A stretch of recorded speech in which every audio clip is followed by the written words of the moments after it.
नमस्कार दोस्तों, I hope आप सभी स्वस्थ होंगे, मस्त होंगे और आपने आयोग की आंसर की का भी मिलान कर लिया होगा अभी तक। आयोग की आंसर की आने के बाद कुछ समय पश्चात आयोग द्वारा संशोधन कर दिया जाता है आंसर की में, और इसके बाद फिर संशोधित आंसर की डाली जाती है।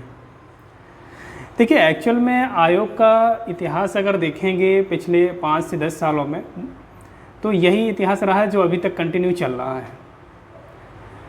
लेकिन मुझे लगा था, पर्सनली आपको बता रहा हूँ कि आपको ये जो पिछली बार जो 2023 का जो एग्ज़ाम हुआ था MPPSC प्री, उसमें मध्य प्रदेश हाई कोर्ट ने जो फटकार लगाई थी आयोग को, क्योंकि कुछ क्वेश्चनों पर आपत्ति जाहिर की थी बच्चों ने, और मध्य प्रदेश हाई कोर्ट ने जो आयोग को फटकार लगाई थी, उसमें मुझे ये लग रहा था कि अब जो आने वाला एग्ज़ाम होगा यानी 2024 के बाद, अब एक बेहतरीन क्वेश्चन बनाकर देगा आयोग, जिसमें बिल्कुल क्लियरिटी होगी, आंसर भी क्लियर होगा आयोग को, है ना, सारी चीज़ें क्लियर होगी। और फिर ये कभी वापस इस टाइप से इतिहास नहीं दोहरा जाएगा कि ये आपके 100 क्वेश्चनों में से 2-3 क्वेश्चन डिलीट हो रहे हैं, असेंडिंग को डिसेंडिंग किया जा रहा है ना। इस टाइप की चीज़ें अब दोबारा रिपीट नहीं होगी, क्योंकि जो फटकार लगाई थी 2023 के एग्ज़ाम में आयोग ने, आप लोगों ने भी वीडियो देखा होगा, उस लिहाज से मैं अभी आपको बोल पा रहा हूँ कि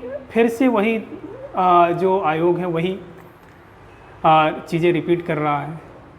और मुझे नहीं लगता कि आयोग में कोई योग्य व्यक्ति बैठे हुए हैं, क्योंकि पहले ऐसा लगता था कि ये लोग नशा करते हैं और इसके बाद आयोग का पेपर जो है वो सेट करते हैं। लेकिन अब वापस वही चीज़ें बार बार रिपीट हो रही हैं, गलतियों में गलतियाँ हो रही हैं, बार बार क्वेश्चन डिलीट किए जा रहे हैं, असेंडिंग को डिसेंडिंग, डिसेंडिंग को असेंडिंग लिखा जा रहा है। तो ऐसा लग रहा है कि ये लोग सस्ता नशा नहीं, महंगा नशा करते हैं। समझ रहे हैं ना आप लोग? क्योंकि आप लोगों ने भी पिछला वीडियो देखा होगा, आप लोगों ने ये 2023 वाला जो कई बच्चों ने जो याचिका दायर की थी कि कुछ क्वेश्चनों में जो आपत्ति थी, फिर बाद में कुछ आयोग ने ये गलत भी माना, है ना। ये सारी चीज़ें काफ़ी समय पहले से ही चला आ रहा, 2-4-6 साल, अगर आप 10 सालों तक का इतिहास देखेंगे तो आयोग हमेशा से ये चीज़ बिल्कुल कंटिन्यूटी कर रहा है। लेकिन 2023 के बाद मुझे क्लियरिटी हो चुकी थी कि अब आयोग को जो फटकार लगाई गई है, अब आयोग सतर्क हो चुका है, बिल्कुल फाइनली अब जो आंसर की देगा बिल्कुल क्लियरिटी देगा। लेकिन फिर भी आंसर की में बार बार संशोधन, और फिर आपको बाद में डाली जा रही 1-2 घंटे बाद। अरे डालना ही तो पहले से संशोधित करके ही डालिए ना, 2-3 दिन का आपको टाइम मिल रहा है, इसके बाद क्लियरिटी करके आप डालिए आंसर की। और क्वेश्चन 100 क्वेश्चन ही आपको बनाना है। आपने कौन से ऐसे लोगों को बिठा रखा है कि आप 100 क्वेश्चन नहीं बना पा रहे हैं ठीक से? आप बच्चों को दीजिए, 1000 से 2000 क्वेश्चन बना कर दे देंगे एकदम क्लियरिटी। तो मुझे ये समझ में नहीं आ रहा है कि आयोग में बैठे हुए सदस्य आखिर कर क्या रहे हैं। जैसे कि आप लोगों ने देखा होगा कि MPPSC में जो अभी प्री आया है, उसमें होशंगाबाद जो ज़िला है उसका नाम परिवर्तित हो चुका है। सभी पढ़ रहे हैं हम कि होशंगाबाद का नाम परिवर्तित 2020 से नर्मदापुरम कर दिया गया है।